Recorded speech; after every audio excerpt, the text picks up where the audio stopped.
Aujourd'hui, on s'intéresse aux jeux que l'on peut proposer à l'enfant en fonction de ses capacités.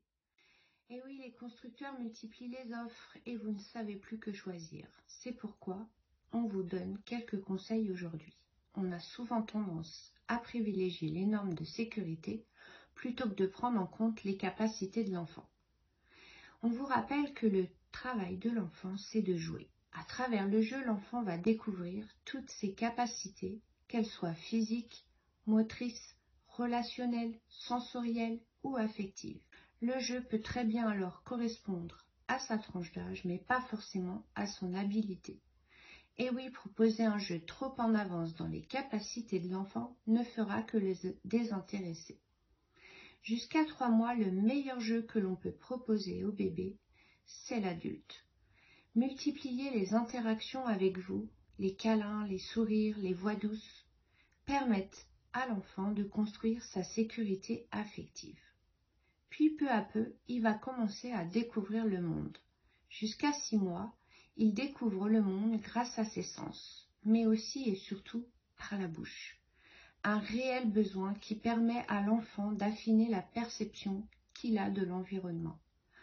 Alors on privilégie les jeux comme les hochets, les portiques, les peluches, les jeux colorés, les mobiles, la musique et les jouets à mordre.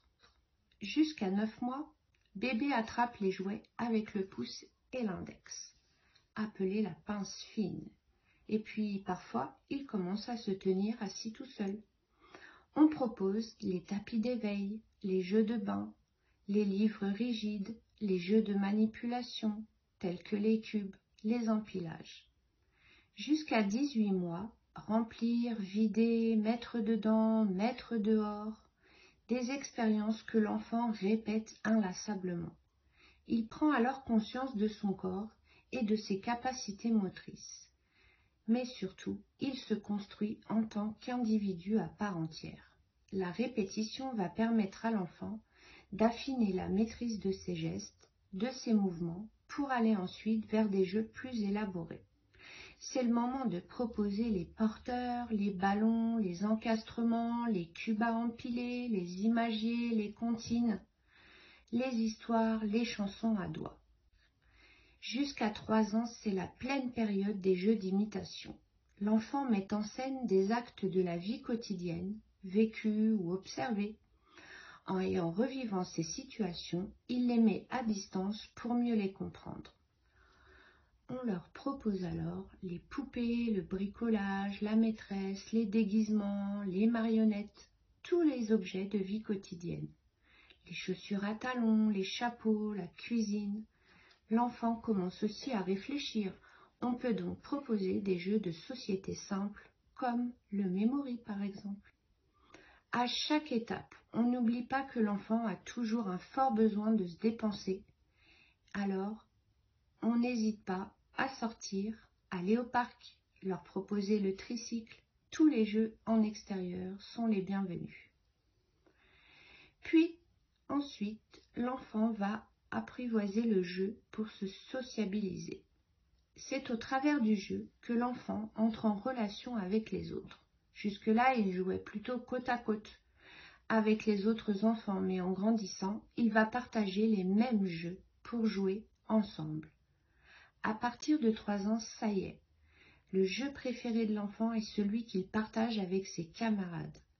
Il joue au docteur, au papa, la maman, au cuisinier, au chevalier.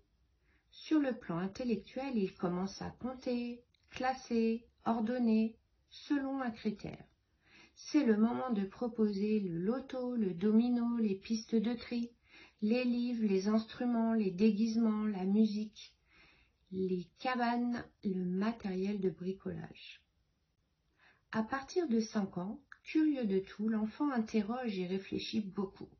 Il commence à se repérer dans le monde de l'écrit et il aime jouer avec les chiffres et les lettres. Il aime toujours autant imiter les adultes dans leur vie quotidienne. On peut donc leur proposer les coffrets à thème tels que la coiffure, le maquillage, les perles, la chimie, la magie, la poterie, les jeux d'adresse comme le bilboquet, le billard, le baby-foot, les billes, le matériel de dessin, de la peinture, des travaux manuels et des jeux de société bien plus élaborés. Après 6 ans, l'enfant accède à la pensée opératoire, c'est-à-dire aux opérations concrètes.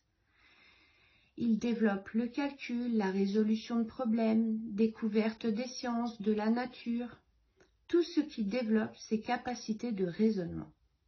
On lui propose les jeux d'expérimentation, les jeux de société complexes, casse-tête, les jeux de petits chevaux, les dames, la chimie, l'électricité, les maquettes, et on n'oublie pas les jeux collectifs. Après 8 ans, l'enfant est capable de tout expérimenter. À n'importe quel âge, on favorise toujours les activités en plein air qui aident à développer les capacités physiques et les habiletés sociales. Rappelez-vous, lorsqu'un enfant joue, il n'utilise jamais un jeu au hasard. Il le choisit en fonction de son envie, de ses besoins. Le laisser libre arbitre de ses choix, c'est lui permettre de prendre confiance en lui. Aller jusqu'au bout de son jeu procure à l'enfant du plaisir et le sentiment d'être compétent, surtout quand il se sent encouragé par notre regard, nos paroles. Il se sentira alors fier de ses exploits. Voilà, j'espère que j'ai répondu au maximum de vos questions. N'hésitez pas à liker et à une prochaine fois.